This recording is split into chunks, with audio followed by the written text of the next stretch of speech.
They fell for each other from the moment they met. Soon they had to face the reality of him having a secret daughter, followed by his alleged infidelity with another celebrity. Gwen Stefani and Gavin Rossdale were able to overcome it all and even had another baby, but they divorced soon after. Why? Because after getting through all of this, Gavin threw everything away and got caught. It really was a miracle. And then just all these things just kept happening, and then my life blew up. Gwen Stefani and Gavin Rossdale met in 1995 when their bands toured together. The Bush singer was so smitten he thought of a plan to hang out with Gwen. "I threw a party in New Orleans just to see her again," the star told Details magazine. "We had our first kiss that night. The next day we had that sort of cute, embarrassed, sober meetup." The pair started a relationship which sparked a lot of talk among their fans. However, both musicians were used to dating other stars. Stefani had dated Tony Kanal, the bassist from her band No Doubt from 1987 to 1993. When they broke up, the band almost did the same. Luckily, No Doubt stayed together and the split eventually led to hits like Don't Speak. Rossdale reportedly had an affair with English singer Marilyn and tried to keep it hidden. However, singer Boy George revealed the truth in 1995 when he published his autobiography. According to George, Gavin and Marilyn had a 5-year-long relationship. At first, the musician denied the claims, saying that he and Marilyn were just good friends and that Boy George just thought everyone was gay. Later, he recognized he was involved with the singer while in his teens, but brushed it off as experimentation. Meanwhile, Marilyn was much more affected by their breakup and confessed he hadn't been able to kiss anyone since. The new wave artist told In Touch magazine, "Gavin and Gwen are perfect for each other, but he was the love of my life." The couple's love lasted, and in 2002, Gavin proposed after getting permission from Gwen's father. The lovebirds married at St. Paul's Cathedral in London. The No Doubt singer wore a pink and white tie-dyed wedding gown. It was so special that the Victoria and Albert Design Museum in London decided to make it part of their permanent collection. Everything seemed like a fairy tale for Gwen and Gavin. However, in 2004, the couple was struck by a secret revelation. Rossdale had a daughter. More than a decade earlier, the Bush frontman had a relationship with fashion designer Pearl Lowe. They had remained friends through the years, and Gavin was even the godfather to Pearl's daughter, model Daisy Lowe. The singer was such a devoted godfather. He attended special events and even her school's parents' evenings. But their relationship was changed forever when 14-year-old Daisy discovered neither of her parents shared her own negative blood type. At the time of her pregnancy, Pearl was married to fertility specialist Bronner Handwerker. Up to this point, she was convinced Bronner was the biological father. When Pearl suspected Gavin could be the actual father, she asked him for a paternity test. The singer did not take this well. "Gavin told me if Daisy had a DNA test, he'd never speak to me again," the designer told Easy Living magazine. "I lost a friend." Daisy has also opened up about the rocky start of their journey once it was confirmed that Gavin fathered her. The reveal was understandably shocking for Gwen. Some of the singer's friends told People magazine that she was devastated. I don't know how I feel. Like the night that it came out, I think I cried the whole night. With time, Rossdale was able to mend his relationship with Daisy. After Gwen and Gavin had children, the model grew close to her half-siblings. But let's get back to Rossdale and Stefani's relationship. Although this secret was hard on the pop star, their love was able to bounce back. In late 2005, Gwen announced they were expecting a child during a concert where she shouted, "I want you to sing so loud that the baby hears it." In 2006, they welcomed a son. 2 years later, the couple added another boy to the family. It comes real natural to me, you know what I mean? I mean, she's amazing, so... Gwen opened up about the relationship in various interviews. She described the marriage to The Observer, saying, "It's one of those mad love affairs that you can't live with and you can't live without, and you just keep going and going." Another of those downs came in 2010 when singer Courtney Love claimed that she slept with Rossdale while he dated Stefani. On the Howard Stern show, she explained that they were involved for 8 months and that her friends didn't approve of the relationship because Gavin reminded them of Courtney's ex, late grunge legend Kurt Cobain. Love continued describing the affair, saying, "He got good in bed. Something happened. Maybe Gwen taught him for all I know." When Stern asked Courtney if she had sex with the singer while he was with Stefani, she replied, "Yes, she does know." Although neither of the stars addressed the singer's claims specifically, Gavin did release a statement on his Facebook page. Gwen and Gavin Rossdale would like to assure their fans that anything that may have occurred prior to their marriage has no impact on their current situation. All is well with the Rossdale family. While this statement seemed to confirm that there was something between Rossdale and Love, it also implied that it occurred before he married Gwen. I think the number one thing is probably living in the moment, because if you can do that and you can just sit there and be grateful for even the bad things and the good things, then you will have peace. After the scandal, nothing major happened for years, until 2014 when the couple welcomed their third child. While on an interview with Howard Stern, Gavin revealed the unconventional way Gwen told him she was pregnant. The singer got an email with a title in capitals that said, "Look what you did to me now." When Rossdale opened it, he found a picture of the pregnancy stick. Everything seemed perfect, but this was all an illusion. In August 2015, both partners filed for divorce, citing irreconcilable differences. The couple released a joint divorce statement saying, "While the two of us have come to the mutual decision that we will no longer be partners in marriage, we remain partners in parenthood." They explained that they wanted to raise their sons in a happy and healthy environment. At the time of the divorce, Gwen's worth was estimated to be $100 million. Meanwhile, Gavin's worth was an estimated $35 million. California law states that divorcees have to split their money down the middle, which means that the No Doubt singer's split cost her a fortune. However, losing money was not the hardest part for Stefani. Us Weekly revealed that the reason the couple broke up was a devastating one: adultery with the children's nanny. Sources told the magazine Gwen found out by looking at the family's iPad. The tablet was linked to Rossdale's phone, and Stefani discovered explicit texts between her husband and Mindy Mann, the children's nanny. These texts included nude photos of Mindy and plans to meet up. When confronted, Gavin claimed that the texts were just flirtation. The Bush frontman finally confessed to the affair months later, so Gwen decided it was time to end the marriage. Rossdale's affair lasted more than 3 years and even continued while Stefani was pregnant. According to an insider, the admission completely devastated her. She was mortified, livid, and embarrassed. Years after the divorce, the No Doubt star opened up about just how painful the experience was. In an interview with The Observer, she said, "My dreams were shattered. All I wanted my whole life was to have babies, be married, like what my parents have."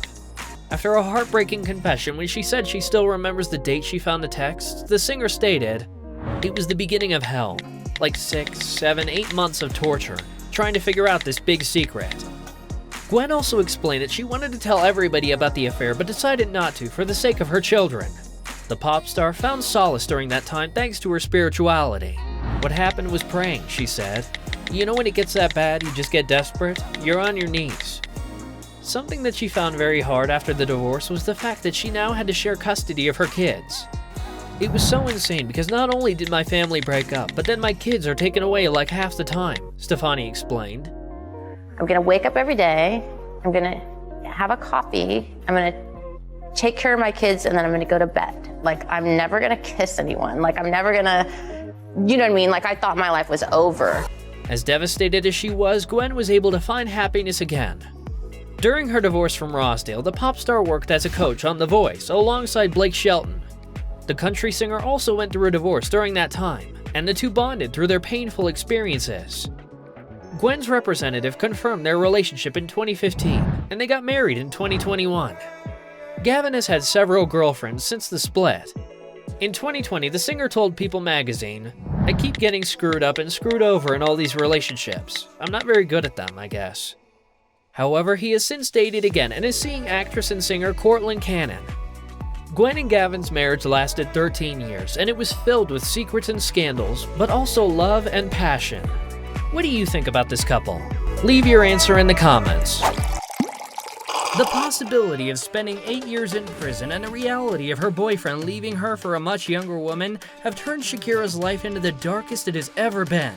After Gerard Piqué proved to be the best in the world, the singer started a new life and moved countries, all for his love. What has gone wrong, and how exactly did this fairy tale turn into a nightmare? The two met in the Spanish city of Madrid during the Rock in Rio music festival. Gerard Piqué was so smitten that he promised the singer he would reach the final of the World Cup just to see her again. Shakira was set to perform during the final match. The singer had arrived in South Africa, where the World Cup was held, before Piqué did.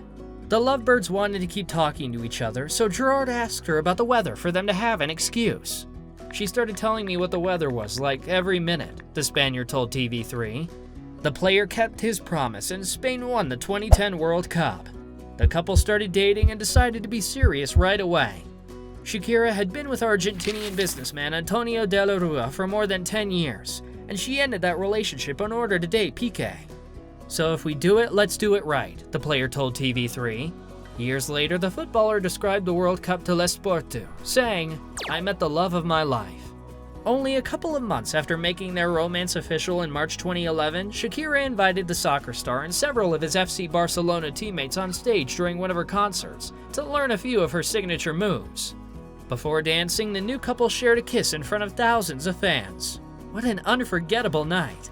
1 year later, fans were worried there would be drama after the singer pulled out of the iHeartRadio Music Festival. However, the musician had a good reason. She and Piqué were expecting a child. Their son was born in January 2013 and brought the couple great joy. Only a year later, Shakira announced her son was going to have a brother or sister. Their second son was born in 2015. Initially, the couple had wanted to keep the sex a secret, but the singer's parents let it slip during a visit to their daughter. At least we know they are proud grandparents. The family stayed strong and united for several years. Shakira also opened up about how Piqué supported her during her worst moments, like when she lost her voice in 2017. She told The Guardian she'd become more pessimistic during that time. "I was a bitter person to be around. Gerard saw the worst of me." The Hips Don't Lie singer also shared why she didn't want to marry Gerard. "Marriage scares the shit out of me. I don't want him to see me as the wife. I'd rather him see me as his girlfriend," she told 60 Minutes before saying that it was her way of keeping Gerard on his toes. Both members of the couple seemed happy, and fans swore they were endgame. However, football and music enthusiasts alike were shocked when, in early summer of 2022, the couple announced their separation after 12 years together. They didn't give any reasons and asked for privacy. Soon, rumors about what exactly had caused the split started. Many said that Gerard Piqué had been unfaithful. Spanish gossip shows informed viewers that the soccer player spent all his time in his bachelor's flat and partied whenever he could. In fact, he frequented the more exclusive areas of expensive nightclubs, where he was seen with other women. Influencer Luciana Gushimer has explained what the parties the footballer attends are like. Many A-list football players are usually present, and mobile phones are not allowed since many guests are married. Models are also invited, and it's not unusual for the attendees to be unfaithful to their partners or consume illegal substances. We have to feel really happy about it. We have to enjoy, we have to party tonight. The soccer star held a dinner for Cosmos, a company he founded in 2017. 23-year-old Clara Chia attended with her then-boyfriend, the brother of Gerard's best friend. Piqué and Chia reportedly fell for each other and started meeting behind their partners' backs. Some sources say that Gerard even offered her a position in his company. At first, the new couple kept their love hidden, but in August 2022, they decided to stop hiding. They made their first public appearance at a concert, even if the media had been linking the pair for some time. Piqué passionately kissed his new girlfriend during the show, not caring that other people could see them. A fan filmed the moment, which immediately went viral. And what did Shakira think of all this? Well, the singer took her time to speak openly about the situation. However, her song Te Felicito, which translates to I Congratulate You, directly attacks the FC Barcelona player. In it, Shakira says he only pretended to love her and congratulates him on his performance. Finally, the singer opened up about the situation during an interview with Elle magazine. She talked about how music helped her through this very difficult time, even saying, "There have been days when I had to pick up the pieces of me from the floor. I feel like my strength was escaping me." The singer also explained her silence, confessing that she needed time to process. "It's been tough not only for me, but also for my kids. Incredibly difficult," she explained. According to her, the children have even heard rumors about the situation at school. Shakira and Piqué are now in the middle of a brutal custody battle. The singer doesn't want her children to be in Spain because they are exposed to the Spanish media. However, the footballer wants to continue living with them in Barcelona, where his team and company are. The singer has described this time as the darkest hour of my life, and she is not only referring to the separation from the father of her children. Shakira has been accused of tax evasion and could be facing years of jail time. Between 2012 and 2014, Shakira did not declare her income tax in Spain. Her reason was that she had been living in the Bahamas since 2007. However, different testimonies show that she lived in Barcelona and qualified as a Spanish resident, meaning it was illegal for her not to pay taxes in the country. Shakira will have to face trial, where both she and her fans will learn if she actually has to spend up to 8 years in prison. Do you think Shakira will end up being convicted? And what about Gerard Piqué? Will his new relationship last? Who will win the custody case? The same relationship fans associated with celebration and victory has now turned into a turbulent source of questions. The only thing to do is wait for the answers to come. Here at Rumour Juice, we hope both exes can come to an agreement and find peace on their separate paths. Robert De Niro's lawyer recently claimed that the actor is being forced to work to support his estranged wife's thirst for an extremely lavish lifestyle. De Niro and his soon-to-be ex-wife, Grace Hightower, were married for 21 years. But their on-again, off-again relationship had tabloids hooked for years. Now, Grace is attempting to make their divorce a public scandal, and since Robert has been notoriously private about his life, this divorce is a nightmare come true. Stay tuned to find out why Robert is refusing to split his $500 million fortune with his ex, and don't forget to subscribe to Rumour Juice. Robert De Niro and Grace Hightower have been separated since filing for divorce back in 2018. But that isn't the first time divorce has loomed for the couple. The actor, 78, and the singer, 66, have had an epic drama's worth of ups and downs over the 2 decades of their marriage. They separated once before in the late 90s and engaged in a heated custody battle over their son, Elliot, before somehow making amends and renewing their vows in a star-studded ceremony. Fans couldn't help but wonder if the ceremony was all just for show, or if they got back together because of their son. On the other hand, what they did learn was that Hightower had a taste of a very luxurious lifestyle. And it was a lifestyle that would soon be taking its toll on her husband's wallet. What a move. I fell in love right there. But in Vegas, for a girl like Ginger, love costs money. Naturally, at the very center of the divorce battle was money. All of Robert's $500 million fortune, and Hightower is adamant that she gets her half. However, the actor has put his foot down and refused to give the ex-wife half of his fortune. Now we know what you might be thinking. Even if you cut $500 million in half, you're still left with $250 million, which, let's be frank, that's a lot of money. Well, it seems that Robert's lawyers have been claiming that the actor might not be worth as much loot as Grace claims. According to his counsel, the actor allegedly still owes millions of dollars in taxes. In a virtual divorce hearing held earlier this year, De Niro's attorney told a Manhattan judge that her client has been working at an unsustainable pace in order to support Hightower and pay off all his back tax. I was just doing a job to make some extra money. Mr. De Niro is 77 years old, and while he loves his craft, he should not be forced to work at this prodigious pace because he has to. When does that stop? His attorney explained. She also added that the actor has felt an immense amount of pressure to say yes to every project that he's offered in order to keep up with the pace of, quote, Miss Hightower's thirst for Stella McCartney. A judge recently ruled that Hightower will receive $1 million per year and ordered the couple to sell their $20 million home. On the other hand, Grace's legal team argued that De Niro is worth $500 million and should be entitled to far more than she's being given. However, De Niro's attorney claimed that the pandemic has put the actor's finances in jeopardy and that his estranged wife's spending is only making matters worse. In response, Hightower's lawyer claimed that, since the pair filed for divorce in 2018, De Niro has been unfairly decreasing his payments to his estranged wife, including lowering her monthly credit card limit from $375,000 to just $100,000 since the beginning of 2021. While some were able to understand that having a credit card limit cut by almost half would be a pretty hard setback, it wasn't as though the actor had cut off the funds to his ex-wife completely.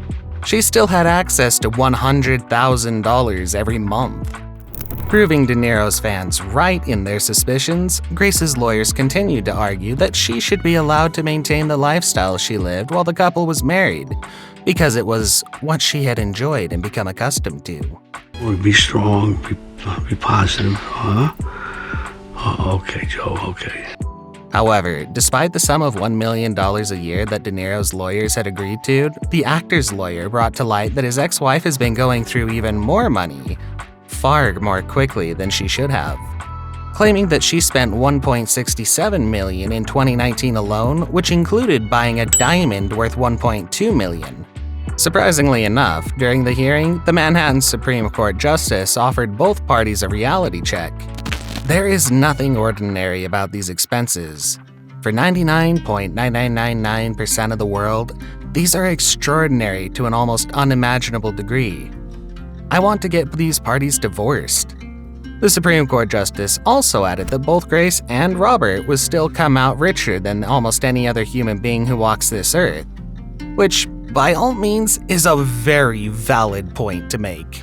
It might surprise you to know that Grace was actually a waitress when they met at a nightclub back in 1987. However, they didn't officially date until almost 10 years later. Why? Well, De Niro was still married to his first wife, Diane Abbott. The couple shared 2 kids together and later divorced in 1988. Then, the actor went on to date model Tukey Smith and have twin sons with her. They also eventually split, and then De Niro took his chances with Grace, and they started dating. The two married at their hometown in New York in '97 during a very intimate ceremony that hosted only 11 people. That fall, it was revealed that the newlyweds were pregnant with their first child together, and in March 1998, they welcomed their son, Elliot. Shockingly, it was only a year after their son was born that De Niro filed for divorce from Hightower. Bobby was just not working hard enough at his marriage to Grace, a close friend of De Niro said at the time. They did their best to amicably co-parent Elliot for more than a year until 2001, when a custody battle suddenly blew up out of nowhere. The only thing I would say is if you get married, it's easier probably not to have children if you're going to split up. It makes life simpler later on in life. It's not the end of the world. It's okay if you do, but Grace accused Robert of getting intimate with another woman on a family yacht trip, although it was later alleged that the woman, quote, was helping him open and close the door to the bathroom. She also accused him of heavy drinking and drug use, which De Niro denied. He alleged Hightower had a violent temper. Somehow, Grace and Robert found a way to let bygones be bygones, and they reconciled. In 2004, the couple renewed their vows at their upstate New York home in front of famous friends including Martin Scorsese, Meryl Streep, and Ben Stiller. 2 judges were on hand to officiate their marriage as guests gathered around an indoor pool to watch the pair recommit to each other. With their relationship back on track and having put their previous accusations behind them, De Niro and Hightower welcomed a second child, their daughter Helen, via surrogate in 2011. When he chatted with people about a 2014 HBO documentary honoring his late dad, Robert De Niro Sr., the actor opened up about what his life was like as a father to 6 children. Sometimes you're the last person they want to deal with. It's like when you walk with your kids to school and they get older and they don't want to hold your hand or kiss you goodbye. He also added that he was so excited to start the process all over again with his young daughter. De Niro remained largely private about his life with Hightower in the last few years, aside from revealing in 2016 that their son Elliot had autism. He and Hightower were last seen together publicly on the red carpet in June of 2018, when they attended the 72nd Annual Tony Awards in New York City. Just 5 months later, a family source confirmed that the two had separated and were living apart. Sometimes things don't work out the way you hope or want them to, the insider said. Unfortunately, even though their divorce was filed 3.5 years ago, their court battle over finances and custody over their kids is still ongoing. Robert had requested visitation with Helen, now 9 years old, though it's unclear where that request stands as of now with the court. A close friend of the actor explained that all that Robert wants is to be able to see his daughter. But unfortunately, Grace is being very difficult. The insider also added that Grace's approach will ultimately not work in favor, explaining, Bob would have preferred to not go to court, and she would do better by not going to court. After tabloids reached out to Grace's lawyer for a comment on why the actor was forced to bring the divorce to court if he wanted to keep things hush-hush, Hightower's attorney would only say, "Ask Mr. De Niro, he's the one who started the action." He also refused to discuss specifics when asked about the former couple's prenuptial agreement. Divorce is never a pretty thing, and in Hollywood, it gets even messier than it should. We only hope that Grace and Robert are able to come to some sort of agreement for the sake of their children, and they're able to move on and be happy.